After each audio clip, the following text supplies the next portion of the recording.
Happy Hell in the Cell / Father's Day weekend, guys, and welcome to my review of WWE Friday Night SmackDown for June 18th, 2021. I'm Graham G.S. Matthews. Hope you guys are doing well. And today we're talking about last night's SmackDown, as I just mentioned, obviously, featuring the first ever Hell in a Cell match in the history of the Blue Brand. In a match that was moved to Friday from Sunday on Thursday. That is how last minute everything kind of came together.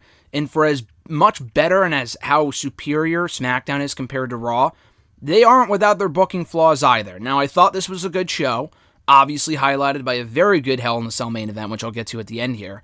But it made absolutely no sense to me, nor did it to anyone else, why you would announce the match last Saturday on Talking Smack, set up the match for Hell in a Cell, have it be in Hell in a Cell to begin with, which I thought was stupid. And if they knew, and it's not even like they added, spoiler alert, they added another Hell in a Cell match to Sunday, and it's not Rey and Roman, it's Bianca and Bayley. That match was already happening at Hell in a Cell. Why didn't they just give that match the stipulation in the first place, or even to Rollins and Cesaro, who are having yet another match on Sunday, which is fine, or even Owens and Zayn. Owens, Zayn, Rollins, Cesaro, Bianca, and Bayley are all matches from the SmackDown side of things that deserve the Hell in a Cell stipulation more than Rey and Roman. Now, that's not to say Rey and Roman isn't the best thing on the show, because it absolutely is. Anything involving Roman Reigns, pretty much at this point, it's like a fact, is the best thing on Friday nights. The thing is, though, the feud just started. It's not a rematch. It's literally the first ever one-on-one encounter between the two. There is no reason to have a Hell in a Cell match between these two. Now, granted, the match they had on the show was great. And maybe the idea was to keep out interference from the Usos, who didn't even interfere in the Backlash match, the WrestleMania Backlash match between Roman Reigns and Cesaro, or even the Roman Reigns-Daniel Bryan match on SmackDown 2 months ago. They haven't interfered in any of Roman's matches recently, not since WrestleMania, so that wasn't really a factor. Yeah, Rey wanted revenge for his son getting attacked by Roman. Dominic was not on the show, thankfully, selling the injury of last week's powerbomb, which was a great angle. They kind of got to get that out of their system, as I said last week, because they're going back on the road next month. You can't be doing spots like that. I mean, I guess you can, but with something that easy, though, like nowadays they'll do spots like this where like they'll do a big bump over the barricade and you don't see where they land. You can't do that when fans are back, obviously, because there's fans that are going to be there to see it. With what Roman did last week, you can't be doing that stuff, at least right there by the ring, because fans are going to see it. If you do it in the back or by the stage, that's a different story. They've done that before. That's a whole other thing, which I thought it was a great angle. But, yeah, I've really enjoyed what I've seen so far from Rey and Roman. The feud's been great. The thing is, though, it's only been 3 weeks long. There was no reason to have a Hell in a Cell match between these two competitors. There was zero reason to have this match be Hell in a Cell. And they booked themselves into a corner. I don't know why they moved it to Friday. I don't know if it was to boost ratings. I don't think the SmackDown ratings are in the toilet right now. I thought they went up last week. I might be mistaken. If they did this on Raw, I would be a little less surprised, because it's Raw, and Raw needs all the help it can get right now, and the show is just not good most weeks. SmackDown is. Fox, from what I understand, I don't work for Fox or for WWE, but I would imagine they have to be somewhat happy with the ratings right now. They're not terrible. They haven't exactly improved, but they haven't drastically decreased the same way that Raw has. So to move the match to Friday without even advertising it in advance, I mean, they didn't announce it on the show, granted, but they did announce it literally a day in advance at 9:30 p.m. Eastern Time on Thursday night. Not even a full 24 hours before the match actually took place. That is incredibly lazy. That's totally a Vince McMahon call, and we got to give him credit for all the good stuff, too, for all the effort he's put into the Roman Reigns character. Vince deserves credit for that as well. But he also deserves the blame for dumb shit like this. Why would you bother moving it from the pay-per-view to Friday? Just to make Bianca and Bayley Hell in a Cell match? No, that's fine. Maybe Rey, I said this on Twitter, but is he suspended? Is he hurt? He can't be hurt because he worked a pretty damn good match here and put in a hell of an effort and took some pretty crazy bumps that were not camera cuts. He took those bumps and he got the shit kicked out of him in this match. I don't understand. So, the match to me, like I said, although it was a very fun match on the show, should have never been Hell in a Cell from a storyline standpoint. It should have always been Bianca and Bayley. They should have announced Rey and Roman for the pay-per-view, given the stipulation to Bianca and Bayley, and had that be it. Maybe they didn't want 4 SmackDown matches on the show. I find it very hard to believe that they're like, we got to take Rey and Roman off the show so we can make room for, let me check my notes, Kevin Owens and Sami Zayn. Now, no disrespect to Owens and Sami Zayn. I'm sure they're going to have a kick-ass match. I've enjoyed the feud. I think that's great. But they are far from a priority over people like Rey Mysterio and Roman Reigns. Maybe they're going to do the Usos and the Mysterios again. That's a possibility, but Dominic wasn't on the show. Rey got the shit kicked out of him, so Sonya and Adam Pearce would be assholes to give them another shot, at least on Sunday, without giving them some advance notice first. But yeah, just a very weird call by WWE to move the match from Sunday to Friday. Now, if they did the match on Sunday, Hell in a Cell or not, it probably would have been 4 SmackDown matches to 3 Raw. Maybe they just like that magic 6 number. I mean, for right now, they've been doing like 6-match cards for a lot of these pay-per-views, and they've been great shows. They're, the shorter, the sweeter shows. The shorter the show, the better. The sweeter it is. And WrestleMania Backlash was 6 matches. It was over in just, 2.5 hours? Not even 3. I think it was under 3 hours was WrestleMania Backlash, and it was a really, really good show. Maybe it was closer to 3, I don't remember. But they made good use of the time they had. Hell in a Cell, I'm sure, will be no different, but, if they went with the original card, it would have been Rey and Roman. It would have been Bianca and Bayley, Owens and Zayn, and then Rollins and Cesaro from SmackDown. And on Raw, it would have been Bobby and Drew, Rhea and Charlotte, and Shayna and Alexa. So that's 4 SmackDown to 3 Raw. I don't know if that's really much of a priority or if they really just want to make it even. I don't know. But that's the current state of the Hell in a Cell card. No Rey and Roman as of right now. It's only 6 matches. 2 Hell in a Cell, McIntyre, Lashley, and now Bianca and Bayley. So speaking of Rey and Roman, they did open the show. Thankfully not with the Hell in a Cell match. That would have been stupid. With Rey cutting a promo about why he wants revenge and why he wants it on this show and not waiting until Sunday, which... the story wrote itself. I mean, it's Father's Day on Sunday. How do you just... I don't get it, but they really shouldn't have advertised it for the show to begin with and just taken... I don't know how you take away the Hell in a Cell stipulation, but they really should have and just done it on Sunday, but whatever. Maybe they just really wanted to keep it to a 6-match card. I don't know. But Rey's promo here was really good. He's been doing some of the best mic work of his entire career in this feud with Roman Reigns. Rey Mysterio is a prime example of a guy that has gotten better on the mic with time. He's never been a mic guy, but his promos lately, maybe it's just the material and working with his son has motivated him, I don't know. But they've been really, really good, and Roman's obviously been great since he went heel, so this was a good, solid opening segment to set the stage for the night's main event between Roman and Rey Mysterio inside Hell in a Cell for the Universal Championship. We had tag team action right after that, with Apollo Crews and Commander Azeez teaming up and beating the duo of Kevin Owens and Big E. I feel like we've seen every combination of these 4 against each other and Sami Zayn, who made an appearance here, cost Owens the match by distracting him from ringside. Commander Azeez hitting the Nigerian nail on Kevin Owens for the victory. So it made sense for them to protect Azeez. He wasn't going to get pinned here, which would have been dumb. It seems that SmackDown is as high on Azeez as Raw is on Omos, just in terms of protecting them, which is weird. I know Strowman was getting paid a lot of money, but the guy turned out to be a damn good, performer, in-ring superstar, whatever. He wasn't having Mac Classics, but the guy can go in there and have a damn good match. I mean, look no further than him, McIntyre, and Lashley from WrestleMania Backlash. That was a really good match. Azeez and Omos aren't anywhere near that spot right now. I think WWE needs that resident big man they can rely on, put other people over. Not all the time, but Strowman was losing a lot, but he was still winning his fair share amount of matches as well. I mean, he beat a friggin' McMahon at WrestleMania. So I still think, in retrospect, firing a guy like Strowman doesn't make a lot of sense when Azeez and Omos aren't exactly there yet to kind of fulfill that role that Strowman now leaves behind with his departure. But at any rate, the match was fine. Like I said, Azeez pinning Owens for the victory. The Intercontinental Championship picture right now has just, again, been the same 4 people for literally 6 months now. They need to switch it up. We now know coming out of this match that with the distraction finish, we're getting Zayn and Owens on Sunday. That's really what this served to set up, was another Owens and Zayn matchup on Sunday. I don't know, honestly, who wins. Maybe Kevin Owens.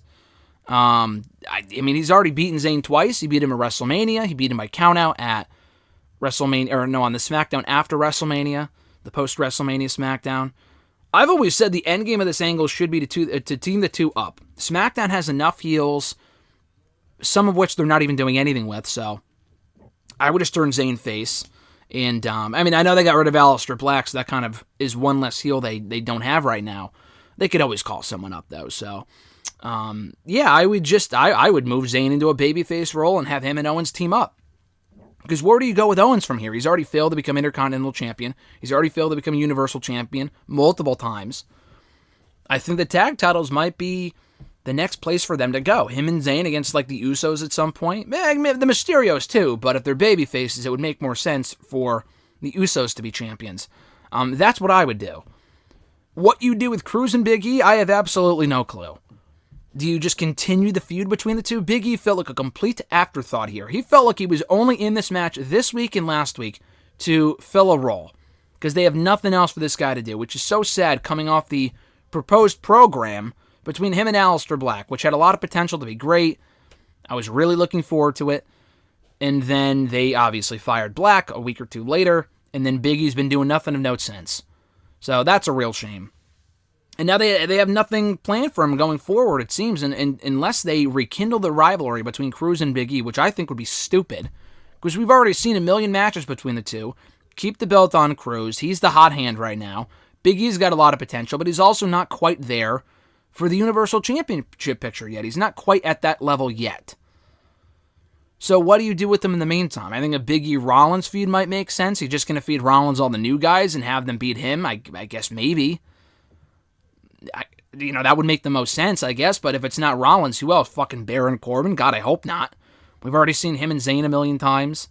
I don't know. I honestly don't really know what you do with Big E unless you call someone up to have him feud with them going forward. Because otherwise it seems like him and Cruz are destined to fight forever at this point. Speaking of Corbin, we had the battle for the crown on the show. As if I couldn't care any less as it is. We had a fifth match and hopefully the final match between King Corbin and Shinsuke Nakamura on this show to determine the real rightful owner of the crown. Now, as much as I despise the King Corbin crap, I said this last week, it made absolutely no frickin' sense to do a match for the crown if Corbin is the King of the Ring winner. I love Nakamura, but the guy's the thief. He's been stealing Corbin's crown. Win, lose, or draw. He's been taking the crown from Corbin for months now. Why are they having a match to determine who should own the crown when Corbin was the one who won King of the Ring? Now, I've heard all the rumors. Are they bringing back King of the Ring? Are they bringing back Cyber Sunday and all these other theme shows, Raw Roulette, stuff like that when WWE goes back on the road? I think that'd be great. I think King of the Ring would be great. Raw Roulette was never really my favorite theme show, but it might be fun. Cyber Sunday and having people vote, that's always a fucking disaster, I feel like. So that's a disaster waiting to happen. But I do think King of the Ring coming back would be great. Nakamura did win here in yet another mediocre match between Corbin and Nakamura. I can't even tell you, this one was better than that one. They all feel exactly the same. They're not benefiting from working with each other. The matches have been not great or memorable in any sense or form or fashion. And no one's really, again, like I said, no one's really getting over because of it. Nakamura won here. And the only good thing I can say about that is that, yeah, Nakamura won, but the only positive to that is not that Nakamura is now the king of the crown or the owner of the crown or whatever the hell. It's that Corbin is no longer in possession of that crown, unless he steals it from Nakamura, because nothing is preventing him from stealing it right back from him. If Corbin no longer has the crown, ergo, he may no longer be king of the ring. Ergo, he may not have to call himself King Corbin much longer. If any longer at all. Cut the king crap short. It's been literally 2 years, longer than any other King of the Ring in WWE history. It's time to move on. We had Bayley attacking Bianca Belair on the show. Some good mic work from the two women to build up their SmackDown Women's Championship match on Sunday. The big takeaway from the segment, other than Bayley standing tall, which made sense because she's obviously not winning on Sunday. So to make people think that, there was a chance that we might see a title change. Let's have Bayley stand tall. That made sense. That was good. That was fine. The real takeaway from the segment was that Bianca Belair, as I said earlier, was the one who challenged Bayley. I think it was Bianca in the first place who challenged Bayley to a rematch at Hell in a Cell a couple of weeks ago. It was on this show that Bianca added the stipulation. She really just wants to end it with Bayley right here. So let's make it a Hell in a Cell match. And as I said earlier, it's not the hottest women's feud in the world. It's not been lighting the world on fire, but it's been good. It's made sense. The matches have been, very good for the most part between Bianca and Bayley. I think this match is more befitting of a Hell in a Cell stipulation than Roman and Rey. I know that one is more personal. It's more heated, but this one has lasted a lot longer, and it feels like it might deserve the stipulation. Now, listen, as I've said a million times, I said it on Wednesday, yes, the Cell pay-per-view is completely pointless. I hate, it's June, it's October, let's do Hell in a Cell. That's what this feels like to me. If it wasn't the Hell in a Cell pay-per-view, would this be a Hell in a Cell match? Absolutely not. If they were going to do a stipulation match between Bianca and Bayley, which I suspect they probably would have because they've already had 3 matches so far, 2 on SmackDown, and then the one at WrestleMania Backlash last week. The 4th one probably would have been some sort of stipulation match, which would have made sense. Did it have to be Hell in a Cell? Probably not. They've done already 3 women's Hell in a Cells, each one being better than the last. Charlotte and Sasha, in retrospect, not that good, even though it was the main event of that 2016 Cell show, which is still to this day probably the worst pay-per-view I've ever been in attendance for. Then you had Becky and Sasha years after that in 2019, which was a great match. And then Bayley and Sasha, which I would say was even better than Becky and Sasha in 2019. They had their match last year. So Bayley stepping inside the Cell for the 2nd straight time with Bianca. The first Cell match did not feature Sasha Banks. She might return on Sunday. That's very possible. I honestly expect it either here or on SmackDown next week, or maybe after Money in the Bank to set up the rematch for SummerSlam. I could see them doing a match of Money in the Bank first and then SummerSlam. I could totally see that being the case. But at any rate, they probably just would have had like a last woman standing match or no DQ. Hell in a Cell doesn't really fit the nature of the feud, but again, they've been feuding long enough where I think it makes more sense for this match than it would for, again, Roman and Rey. But at any rate, we're getting that on Sunday. It should be great. I have no doubt about that. And it's gonna be cool to see Bianca in the Cell structure for the very first time. So I'm looking forward to that, like I said. We were supposed to get Otis versus Angelo Dawkins on the show. Or was it Dawkins versus Gable? I don't remember. I'm pretty sure it was Otis and Dawkins. Because it was Otis who put Montez Ford on the shelf a couple of weeks ago. Was it a week or 2 ago? I think it was 2 weeks ago. And they injured Montez, and now he's out with like a fractured rib or something, they said. So we were supposed to get Otis and Dawkins. They attacked him before the bell, did the Alpha Academy. So the match never happened, which is fine. I wasn't really overly excited for the match. But this did a good job of putting heat on Otis and Gable. Now, I said months ago I thought it was dumb for them to go heel. Otis is just a natural babyface, but you know what? To his credit, with beard and no beard, he's been playing his role really, really well in recent weeks as like this unhinged monster, and they've been doing a good job of building him up. So, although I thought it was incredibly dumb, and I still say this to this moment, it was incredibly dumb to break up Heavy Machinery when they did late last year. At least they're making the most of this current Otis heel turn and this new team with Gable. They're working well together. It feels like they're clicking right now. Gable's been a heel a few times before. This is Otis' first time being a heel, I believe. And he's doing a really good job with it, so that should be said. And then we get to the main event, Hell in a Cell match for the Universal Championship, Roman Reigns, Rey Mysterio. Excellent match here. I thought this was really, really good. Rey Mysterio was 46 years old. I was debating with Alexis, is he 45, is he 50? She thought he was 50, I thought he was 45. He's 46. The guy's in there taking some crazy-ass bumps. Roman was just, as people have said, I think it was Sean Ross Sapp on Twitter, just yeeting Rey Mysterio into the side of the cell. And I completely agree. That's what this felt like. He just went yeet, like right into the side of the structure. And it looked fucking great. It looked great. Rey Mysterio sold it like a champ. The execution was great. No camera cuts on this bullshit. There was nothing protecting that bump from Rey Mysterio. Unless they pulled in a stunt double at the last second with the same tattoos and body shape as Rey Mysterio, that was a 100% real bump. And he took it like a champ. That was great. So the overall match was a lot of fun. They used tables. It was basically like a TLC match inside of a cell, but I feel like every cell match does that now because we've seen a million cell matches, so everyone feels the same, and they feel the need to incorporate weapons. It's like putting a hat on a hat, and that's kind of what they did here. But again, I thought they did what they did with it was good. It was effective, it was enjoyable, it was entertaining, it was exciting, all good stuff here. And then obviously in the end, Rey Mysterio falling short. He did a few different points come close to beating Roman Reigns. This wasn't a complete annihilation of Rey Mysterio. If anything, Rey was on offense for a majority of the match. As the ultimate underdog, he was never going to win. But, he put up a great fight. He hit the splash a few times, including one on a chair. He came really, really close to beating or pinning Roman Reigns at one point. but it wasn't enough. Roman putting him away with the, not the guillotine, but it was like a side standing headlock. And it looked great. And I love that Roman has a variety of finishers that he can put opponents away with. Between this and the guillotine and the spear. I love that. And this looked great. Roman, or rather Ray, tapping out almost immediately. And that was it. And then he and, I was going to say he and Jimmy, but Jimmy didn't touch Ray. But so Jimmy came out after where they lifted the cell structure pretty quickly to allow Jimmy to come in. And he raised the hand of Roman Reigns. And now I thought he would turn on him, and he still might. It's not set in stone that they're officially aligned, because, like, I don't think Jay was on the show. I think it was just Jimmy and Roman, if I remember correctly. Because they had a lot of backstage segments throughout the show teasing that Jimmy, he was conflicted, didn't know what to do. Ultimately, at the end of the show, when he went for one night, he aligned with Roman Reigns. Didn't lay his hands on Rey Mysterio. That was Roman. Roman locked in the standing headlock again on Rey Mysterio, threw him down, and that was the end of the show. So I could certainly see them having Jimmy play along with Roman for a week or two, turning on him, and then setting up Roman and Jimmy for Money in the Bank before we get to SummerSlam. That's definitely a possibility. Roman did say at one point, oh, it's a lot better to have the family together than apart, which is true. But I honestly wouldn't be opposed to them feuding for a little bit, like Jay and Roman did, before ultimately aligning. That is where all roads should lead. An ultimate Samoan heel faction with the Usos and Roman Reigns.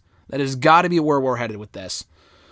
But, yeah, no, I just thought this was a really good main event and a great way to close out the show. So, overall, I thought it was a good show. It did a nice job of, building towards Hell in a Cell on Sunday. We had a Seth Rollins and Cesaro segment in the back where Cesaro was being interviewed by Caleb Braxton.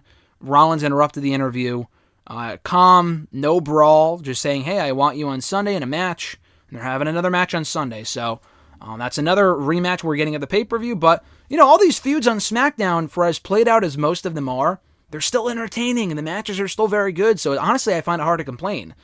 After Hell in a Cell, they will have to move in a different direction with Cesaro, Rollins, Bianca, Bayley, Owens, Zayn, Big E, Cruz, pretty much most of the roster.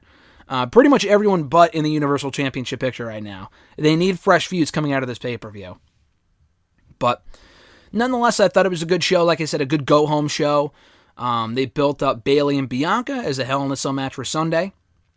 They confirmed Cesaro and Rollins as well as Owens and Zayn for the card. And, doing some good angle advancement with the Street Profits and Alpha Academy. The Nakamura Corbin shit I just could not give two shits about. But, hopefully it leads to... I don't really have an opinion on that one way or the other until we see what the aftermath is. If Corbin comes out next week with a different crown, I'm fucking done. I was done 2 years ago when he won the damn thing, but it's even worse now. The Cruz, Azeez, Owens, Big E match was good, so...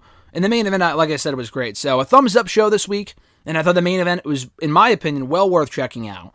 Will not be remembered as one of the greatest Hell in a Cell matches of all time. It felt like a TV main event, unfortunately, because of the commercial breaks, because it went like 15 minutes. I don't know if I've ever seen a 15-minute Hell in a Cell match before, but we got one on this show. In the first ever Hell in a Cell match on SmackDown. But, again, like I said, for a TV main event, it was very entertaining. If we got a 15-minute Hell in a Cell match on Sunday, may not have been as, I probably wouldn't praise it as much. I would say it should have gone longer. But for what this was, I thoroughly enjoyed it. I still say they should have saved it for Sunday, but what the fuck can you do at this point, They've done, what's done is done. They've done it. It's time to move on. I don't think we're getting Roman Reigns at the pay-per-view on Sunday. If Roman Reigns does not appear, and he very well could, in a segment with the Usos or have another match, impromptu, which I don't think they're going to do, then it'll be the first pay-per-view without Roman Reigns since he came back at SummerSlam. So he appeared at SummerSlam. The last pay-per-view before that he wasn't on was Extreme Rules almost exactly a year ago in July of 2020. So I don't think he's going to appear. And that's a shame, but I thought this match with Ray, at least on SmackDown, was very, very good. Thank you guys for checking out these reviews. I appreciate it. Be sure to check out more SmackDown reviews in the description box down below. Be sure to like the video, drop a comment, share the video, and subscribe to the channel for more daily content, also including by hitting that bell button to be notified every time a new video goes up. We had two, not one, but two exclusive interviews go up on the channel this week. More to come next week, by the way. But we got two this past week, including with L.A. Knight. Yeah, the new $1 Million champion. That went up on Tuesday. Also an article form on Daily DDT. So check that out from Wednesday. And also with the number one contender to the Raw Women's Championship, Charlotte Flair. One of the best women's wrestlers, or just one of the best performers in the world right now.